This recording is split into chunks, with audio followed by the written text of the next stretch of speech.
பிரியமானவர்களே, ஜீவனும் தீர்க்காயுசும் என்ற இந்த பகுதிக்கு மறுபடியும் உங்களை அன்புடன் வரவழைக்கிறேன். புதிய ஏற்பாட்டிலே ஆண்டவராகிய இயேசு கிறிஸ்து ஜீவனை குறித்து மிகவும் ஆழமாகவும் தெளிவாகவும் பேசியுள்ளார். அவருடைய போதனைகள், அவருடைய உபதேசங்கள், அவருடைய ஒவ்வொரு பகுதிகளை வாசிக்கும் போது மிகவும் ஆழமாகவும் அர்த்தமுள்ளதாகவும் இருக்கிறது. இந்த வேதாகமத்தில் இயேசு கிறிஸ்துவின் இந்த ஜீவனை குறித்தான உபதேசங்களை வாசிப்பது மாத்திரமல்ல, அல்லது சபைகளில் கேட்பது மாத்திரமல்ல, அதன்படி நடக்க விரும்புகிறவர்கள், அதை கை கொண்டு வாழ்கிறவர்களுக்கு தான் கர்த்தர் நீடித்த ஆயுசு நாட்களை கொடுக்கிறார் என்று இயேசு அவருடைய வாயிலே பிரசங்கத்தை பண்ணியிருக்கிறார். மத்தேயு 15ஆம் அதிகாரத்துல 4வது வசனத்துல ஆண்டவராகிய இயேசு கிறிஸ்து குறிப்பிடும் போது அவர் சொல்லுகிறார், உன் தகப்பனையும் உன் தாயையும் கனம் பண்ணுவாயாக என்றும், தகப்பனையாவது தாயையாவது நிந்திக்கிறவன் கொல்லப்பட வேண்டும் என்று தேவனை கற்பித்திருக்கிறார் என்று சொல்லி இருக்கிறார்.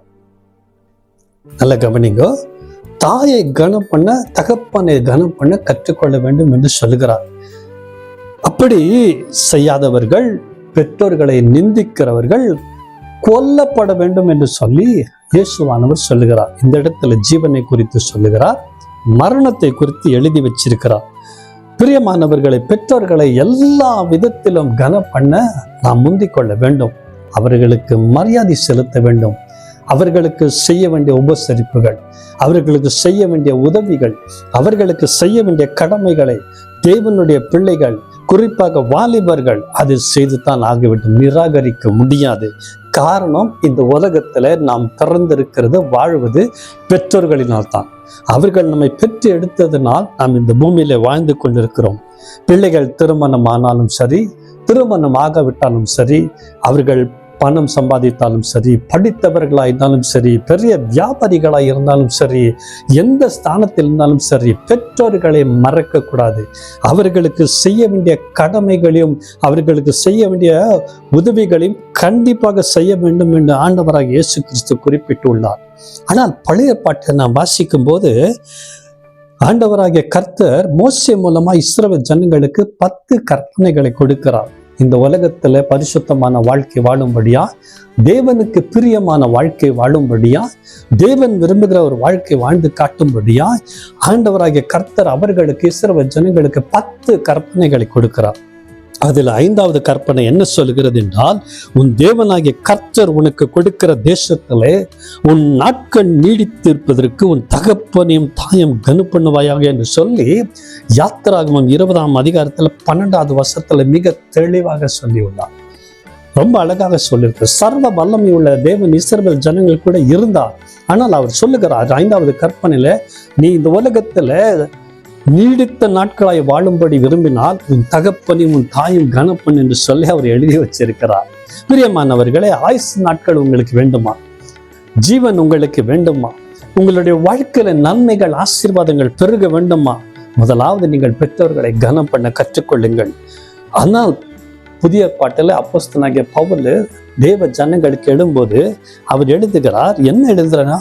எபேசியர் 6ஆம் அதிகாரத்துல 2வது 3வது வசனத்துல, உனக்கு நன்மை உண்டாயிருப்பதற்கும் பூமியில உன் வாழ்நாள் நீடித்திருப்பதற்கும் உன் தகப்பனையும் உன் தாயும் கனம் பண்ணுவாயாக என்பது வாக்குத்தத்தம் உள்ள முதலாம் கற்பனையா இருக்கிறதுன்னு சொல்லி ரொம்ப அழகா எழுதி வச்சிருக்கிறார். பழைய ஏற்பாட்டில் இது 5வது கற்பனை. ஆனால் புதிய ஏற்பாட்டில் பவுல் எழுதும்போது இது முதலாம் கற்பனை என்று சொல்லி எழுதி வச்சிருக்கிறார். இன்றைக்கு நம்ம எல்லாரும் வாரம் வாரம் திருசபைக்கு போகிறோம், ஆராதிக்க போகிறோம், தேவனை ஆராதிக்கிறோம், காணிக்கை கொடுக்கிறோம், பிரசங்கத்தை கேட்கிறோம், வீட்டுக்கு வருகிறோம், நாம் பைபிளை வாசிக்கிறோம், மற்ற பிரசங்கங்களை டிவி மூலமாக கேட்கிறோம், ஜெபிக்கிறோம், எல்லாம் இருக்கிறது. ஆனால் கற்பனைகளை கை கொள்ள வேண்டிய அவசியம் கட்டாயம் கிறிஸ்தவர்களுக்கு உண்டு. இந்த காலகட்டத்தில் நான் வாலிப பிள்ளைகளை உற்சாகப்படுத்தி, பெற்றெடுத்த பெற்றோர்களை கனம் பண்ண பிரயாசப்படுங்கள். அவர்களை அவமதிக்காதீர்கள். அவர்களுக்கு மரியாதை செலுத்துங்கள். அவர்கள் கொடுக்கிற ஆலோசனைகள், அவர்கள் கொடுக்கிற ஒவ்வொரு உபதேசங்கள் அல்லது கட்டளைகள் உங்களுக்கு பிரயோஜனமாகவும் அது உங்களுக்கு ஆயுசு நாட்களை கொண்டு வரக்கூடியதாக இருக்கும் என்று வேதாகமத்தில் பதிவு செய்யப்பட்டிருக்கிறது. ஒருவேளை உங்களுடைய பெற்றோர்கள் படிப்பறிவு இல்லாதவர்களாயிருக்கலாம், பண வசதி இல்லாதவர்களாயிருக்கலாம், அழகு இல்லாதவர்களாக இருக்கலாம். நீங்கள் நினைத்தபடி உங்களுக்கு சொத்தோ சுகமோ அவர்கள் சேர்த்து வைக்காதிருக்கலாம். ஆனால் ஒன்று மாத்திரம் நிச்சயம், நீங்கள் எவ்வளவு பெரிய ஸ்தானத்தில் இருந்தாலும், எவ்வளவு பணம் சம்பாதித்தாலும், எவ்வளவு பெரிய வியாபாரியா இருந்தாலும், உங்களுக்கு பிள்ளைகளுக்கு எவ்வளவு சொத்து சுகம் இருந்தாலும், இந்த பூமியில நீங்கள் வாழ்வது உங்க பெற்றோர்கள் நிமித்தம் என்பதை மறந்து விடாதீர்கள். அதற்கு தான் சாலமன் ரொம்ப அழகா சொல்றான். நீதிமொழிகள் 23ஆம் அதிகாரத்துல 22வது வசனத்துல, உன்னை பெற்ற தகப்பனுக்கு செவி கொடு, உன் தாய் வயது சென்றவளாகும் போது அவளை அசட்டை பண்ணாதே என்று சொல்லி எழுதி வச்சிருக்கிறார். பிரியமானவர்களே, என்னுடைய தகப்பனார் இந்த உலகத்துல 100 வயது வாழுகிற வரை நாங்கள் பிள்ளைகள் எல்லாரும் அவருக்கு செலுத்த வேண்டிய கனம், அவருக்கு செலுத்த வேண்டிய மரியாதை, அவருக்கு செலுத்த வேண்டிய சில உபகாரங்கள் அல்லது உதவிகள், கடமைகள் எல்லாம் அனுதின வாழ்க்கையில செய்து கொண்டு வந்தோம். அவருக்கு என்னென்ன தேவையோ என்று சொல்லி நாங்கள் சில சந்தர்ப்பத்தில் உட்கார்ந்து ஆலோசனை. பிரியமானவர்களே, உங்களுடைய வாழ்க்கையில எதை உபதேசங்களை கேட்கிறீர்களோ அவைகளை நடைமுறையில கொண்டு வாங்க. அதுதான் கர்த்தர் விரும்புகிறார். இதை கேட்டுக்கொண்டிருக்கிற அன்பான தேவ ஜனங்களே, தேவ பிள்ளைகளே, விசுவாசிகளே, வாலிப பிள்ளைகளே, உங்களுக்கு ஜீவன் வேண்டுமா? உங்களுக்கு ஆயுசு நாட்கள் வேண்டுமா? புதிய ஏற்பாட்டில் இயேசு சொல்லிட்டார், உங்கள் பெற்றெடுத்த பெற்றோர்களை கனம் பண்ணுங்க. அவர்களை நீங்கள் அசட்டை பண்ணும்போது நீ கொல்லப்பட வேண்டும் என்று சொல்லி எழுதி வச்சிருக்கிறார். இயேசுவின் வார்த்தைகள் மாறாதவைகள்.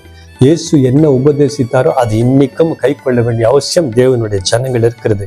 இவைகளை கை கொள்வீர்களானால், இதுவரை ஒருவேளை உங்களுடைய பெற்றோர்களுக்கு நீங்க கடமைகள் செய்யாது இருக்கலாம், உதவி செய்யாது இருக்கலாம், வெறுத்திருக்கலாம். ஏதோ ஒரு பிரச்சனை நிமித்தம், பகை நிமித்தம் உங்கள் பெற்றோர்களை உதவி தள்ளிக்கலாம். ஆண்டவராக இயேசு கிறிஸ்து இந்த வேளையில உங்களோடு பேசுகிறார். பெற்றோர்களை நேசிங்க, உங்களை பெற்றெடுத்தவர்களை கனம் பண்ணுங்க, உங்களை பெற்றெடுத்தவர்களுக்கு உதவி செய்யுங்க. உங்களை பெற்றெடுத்தவர்களுக்கு நீங்க செய்ய வேண்டிய சகாயம் உங்களுடைய கடமையா இருக்கிறது. அவரை தவறி விடாதீங்கள். அது உங்களுக்கு ஜீவனையும் ஆயுசு நாட்களை கொண்டு வரும். ஒரு நிமிடம் கண்களை மூடுவீர்களானா உங்களுக்கு அங்கே நான் ஜெபிக்க போகிறேன். மகா பரிசுத்தமுள்ள பிதாவே, ஆசீர்வாதமான இந்த வேளையில புதிய ஏற்பாட்டில் ஆண்டவராக இயேசு கிறிஸ்து சொல்லும்போது, உன் தகப்பனின் தாயும் கனம் பண்ணுவாயாக.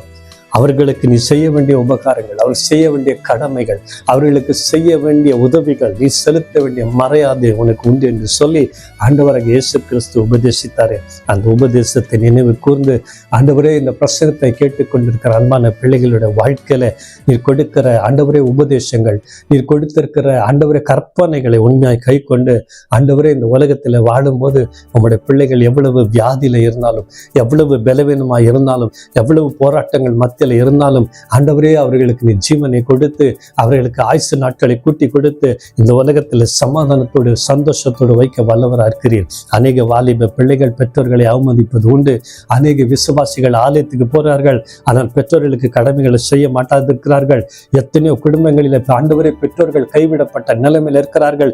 இந்த காலகட்டத்தில் இந்த வார்த்தைகள் உங்களுடைய பிள்ளைகளை தொடட்டும். ஆண்டவரே, எங்களுக்கு இந்த பூமியில செய்ய வேண்டிய கடமைகள் ஏராளம் உண்டு. ஆண்டவரே, பிரசங்கத்தை கேட்பது மாத்திரமல்ல, ஆலயத்துக்கு போவது மாத்திரமல்ல, ஜெபிப்பது மாத்திரமல்ல, காணிக்கைகளை கொடுப்பது மாத்திரமல்ல, ஆண்டவரே எல்லாவற்றுக்கும் மேலாக ஏசப்பா நீங்க எழுதி வச்சிருக்கிற உபதேசங்களாய் கொடுத்திருக்கிற இந்த ஒவ்வொரு கற்பனைகளை கை கொண்டு எங்கள் வாழ்க்கையில உங்களுக்கு பிரியமானதை செய்து ஆண்டவரே உண்மை மகிமைப்படுத்த எங்களுக்கு உதவி செய்யுங்கப்பா.